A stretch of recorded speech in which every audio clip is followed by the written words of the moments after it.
Oi, vamos lá para mais uma resolução. O exercício passou esse desenho e o item A pediu para que a gente simplesmente representasse as forças exercidas nesse objeto, nesse bloco verde aí. Então tá bom. E aí eu faço aquelas mesmas perguntas, né, da tabela. Será que tem peso atuando nesse bloco? Tem. Ele está em um local onde tem gravidade. Será que tem tração atuando nesse bloco? Tem, né? Tem dois fios. Então tem duas trações. Uma tração assim, que é a tração exercida pelo fio 1, e uma tração também exercida pelo fio 2. Mas daqui a pouco eu vou mostrar o desenho da tração exercida pelo fio 2. Algo que é muito legal em exercício de equilíbrio do ponto material, pode ser até que a questão mostre algo um pouco diferente do que a realidade. Mas algo que ajuda muito, muito, muito é você manter a inclinação da força de forma detalhada mesmo e correta. Olha como o fio vermelho está inclinado e olha como eu desenho a força vermelha. Exatamente com a mesma inclinação. Esse é um detalhe na resolução que faz toda a diferença e que ajuda você a acertar a questão. É legal que você pense em qualquer exercício de equilíbrio do ponto material, é legal que você pense em organizar sua resolução, em fazer bons desenhos. Agora, eu vou desenhar a tração exercida pelo fio 2. E aquilo que eu comentei, de novo, olha a inclinação da tração 2 e olha o fio 2 como ele está. Não é só isso, né? O peso, eu sei que ele está vertical aí, ele é vertical, né? Para o tipo de referencial mais comum. E aí eu desenho ele vertical, vou desenhar vertical. Legal. Então é isso. Não tem aqui normal, porque ele não está apoiado e também não tem atrito. É isso que a gente tinha que fazer no item A. Agora eu vou pensar no item B. O item B faz várias perguntas. Olha a primeira pergunta. Ele quer saber qual é o ângulo formado entre a tração exercida pelo fio 1 e a horizontal. Deixa eu ver no desenho.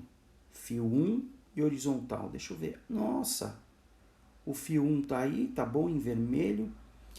Essa faixa em preto aí, ela é uma horizontal, né?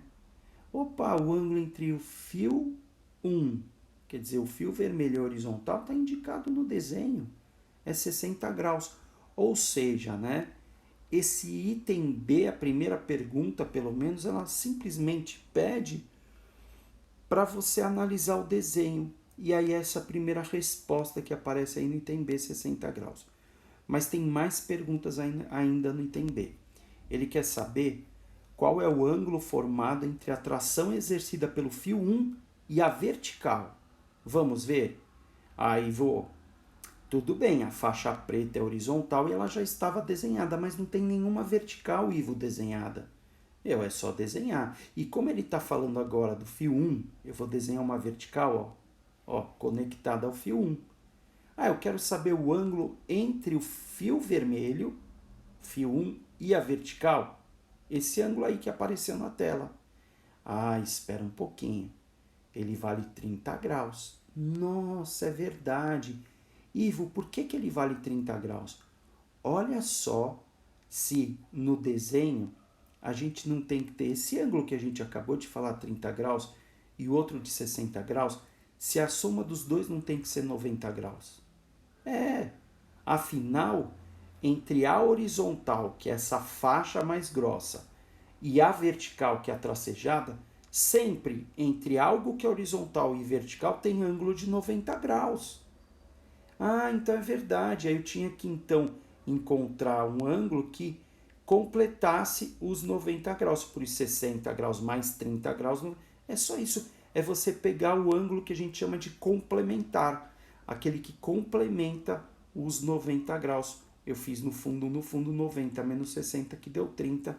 E essa é a resposta, segunda resposta do item B.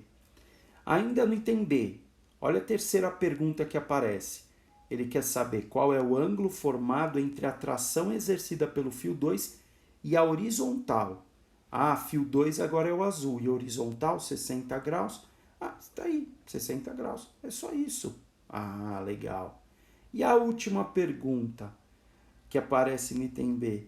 Qual é o ângulo formado entre a tração exercida pelo fio 2 e a vertical? Ah, Ivo, não tem vertical desenhada aí conectada ao fio 2. Então vou fazer uma vertical. E aí olha o ângulo que ele quer conhecer agora. É esse pequenininho. Ah, mas é aquela coisa de completar os 90 graus, né, Ivo? Entre horizontal e vertical. É isso mesmo, aluno. E aí fica 30 graus. Legal, é isso mesmo. Muito bom. Essa é a última resposta do item B. Vamos ver agora o que ele pede no item C? Ele pede para a gente desenhar um triângulo formado pelas forças representadas no item A. Então a gente vai juntar esses três vetores aí e vai formar um triângulo. Mas tem uma coisa muito legal nessa história toda. Eu vou apresentar para você 3 triângulos e só um dos triângulos está certo. Ó. Ô Ivo, como é que eu vou saber qual triângulo que está certo? Porque eu entendi uma coisa, Ivo. Eu não conheço ainda os valores de todas as forças para saber qual triângulo está certo. Como é que eu vou fazer um desenho desse se eu não sei ainda a relação entre os tamanhos dos lados? Como é que eu faço para saber o que está certo e o que está errado? Gente, eu percebo o que está certo e o que está errado ajustando os tamanhos das forças e percebendo qual é o triângulo que manteve as mesmas inclinações do exercício, do desenho original do exercício, né? Ó, deixa eu voltar aqui, por exemplo, para o primeiro triângulo. Olha esse triângulo aqui. Opa, focalizar. Olha o peso, ele está inclinado. Aí eu olho para esse primeiro triângulo, vamos supor que você tenha feito esse primeiro triângulo. Você percebe que se a gente aumentar um pouquinho o azul, ou também pode diminuir o verde, o vermelho, mas se a gente aumentar um pouquinho o azul ou diminuir um pouquinho a seta vermelha, a gente consegue deixar o peso vertical, né? Aí como é que a minha cabeça trabalhou? Eu pensei assim, eu vou deixar o azul um pouquinho maior. Deixei. Ah, mas eu aumentei tanto o azul agora, que eu deixei ainda o peso inclinado, só que inclinado para o outro lado. Não. Agora, ó, no terceiro triângulo, tudo com a inclinação certa. Tudo mesmo. Não é só o peso que está vertical certinho. Olha a tração 2, que manteve a mesma inclinação lá do começo, ó, do próprio fio 2. E a tração 1 também. Então é legal, é importantíssimo que você mantenha, para você fazer um bom triângulo em equilíbrio do ponto material, mantenha as inclinações apresentadas no exercício. Aí você faz um bom triângulo. Mesmo que, em alguns casos, o exercício não apresenta a inclinação tão próxima ao real, mas vale a pena, você vai ver que dá certo. Então é isso. Primeiro triângulo está errado, o segundo triângulo está errado e o terceiro está certo. Agora, vamos ver o que ele pede no item D de dado? Ele pede para a gente determinar a intensidade das forças de tração T1 e T2.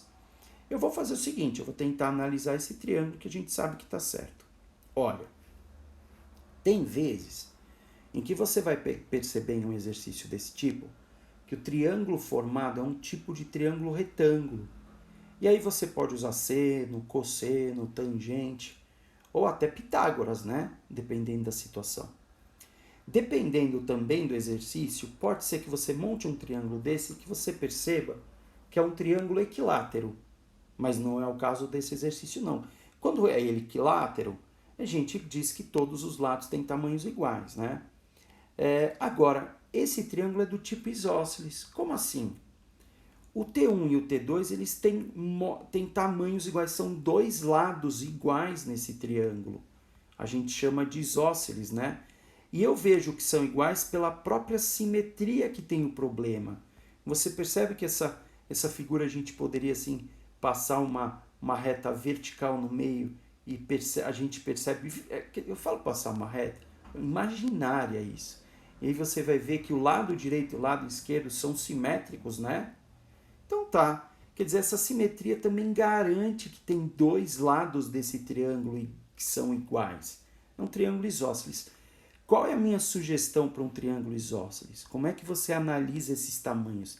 A minha sugestão é que você faça isso daqui, ó.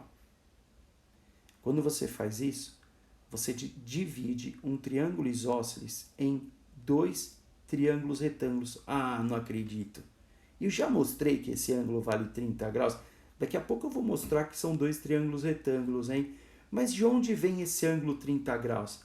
Você se lembra lá do item B, que tinham várias perguntas sobre o ângulo?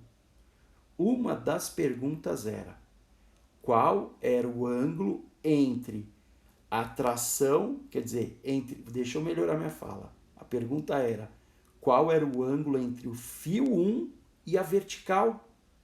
Essa era uma das perguntas, e não era à toa. Olha lá, o fio 1 é o vermelho e o peso é vertical. Nossa, aquele ângulo entre o fio e a vertical era para eu perceber, Ivo, que no triângulo tem esse ângulo de 30 graus? É. E não é só esse ângulo que você conhece, esse daqui também, ó. Porque a gente já viu lá no item B que o ângulo entre o fio 2 e a vertical, o fio 2 é o azul, o vertical é o verde. O ângulo entre o fio 2 e a vertical também é 30 graus. E é mais uma maneira também de você reforçar que esse triângulo é isósceles. Porque se ele tem dois ângulos iguais, ele também tem dois lados iguais. Ah, olha por que eu dividi esse triângulo ao meio, ó. Fica 90 graus, quer dizer, quando eu divido um triângulo isósceles ao meio, como eu fiz aí, eu passo a ter dois triângulos retângulos. E aí eu faço a conta escolhendo um deles. Eu, dessa vez, escolhi o de baixo. E escolhi usar cosseno de 30 graus. Ah, mas e se eu usasse seno? Você vai tentando. Você vai ver que tem um momento que dá certo. Se você primeiro pensou em seno, não deu certo, pensa, muda de ideia, vai para cosseno, vai tentando Pitágoras, vê o que é possível, né? Mas a minha cabeça trabalhou assim, olha, eu sei, ou pelo menos eu consigo, você vai ver, é esse pedaço verde aqui, ó, que está aparecendo na tela agora. Esse pedaço verde que está aparecendo na tela, ele é metade do peso. E o exercício pede o vermelho. Se eu sei metade do peso, que é esse verde, e ele pede o vermelho, eu uso cateto adjacente, aquilo que tem cateto adjacente. Adjacente é aquele que está junto com o ângulo analisado. O lado verde está junto com o ângulo de 30 graus. E tem o lado grande do triângulo retângulo, que a hipotenusa é o lado vermelho. Por isso que eu escrevi assim: cosseno de 30 graus é igual a metade do peso dividido por T1. Eu usei cateto adjacente dividido pela hipotenusa. Ah, vamos desenvolver isso? Mas, Ivo, calma aí, tudo bem. Cosseno de 30 graus é raiz de 3 sobre 2. Mas de onde você tirou esse 300 que apareceu verde? Quer ver de onde eu tirei? Cadê o enunciado? Está aqui. A massa é 60 kg. O G é 10 metros por segundo ao quadrado. 60 vezes 10 dá 600. E aí divide por 2, né? Porque é peso sobre 2. Ivo, por que é peso sobre 2? Cara, olha o triângulo que a gente está analisando. O pedaço que a gente está analisando verde é só metade do peso, né? A gente só está analisando a parte de baixo. É só metade do peso, por isso ficou assim. Desenvolvendo a conta. Olha como fica um pouquinho mais. Passo raiz de 3 dividindo. E aí racionaliza. O que é racionalizar? É multiplicar por raiz de 3 em cima, nesse caso, né? Raiz de 3 embaixo, porque aí você tira a raiz do denominador. O denominador é a parte de baixo da conta, né? E aí isso fica 200 raiz de 3 newtons, que na verdade também é o T2. Você lembra que o módulo do T1, quer dizer, o tamanho do T1 nesse caso, é igual ao módulo do T2? Gente, é isso aí. Ó, vou voltar um pouquinho para a resolução. Algo que eu falo e reforço. Esse tipo de exercício é para você perceber como assim, a gente pensar em cada etapa que dá super certo. E quando o exercício não for assim separado em tantos itens, é legal que você, mesmo assim, que você faça o desenho das forças, como o item A pedia, que você analise os ângulos. Essa coisa de analisar o ângulo, geralmente você faz isso, analisa em relação horizontal e em relação à vertical. Depois você monta o triângulo. Se você pensar nesse processo, você vai ver que a sua resolução flui. É muito legal. E é uma lista que ajuda muito em trigonometria. É isso aí. Valeu, valeu, valeu. E até a nossa próxima dúvida.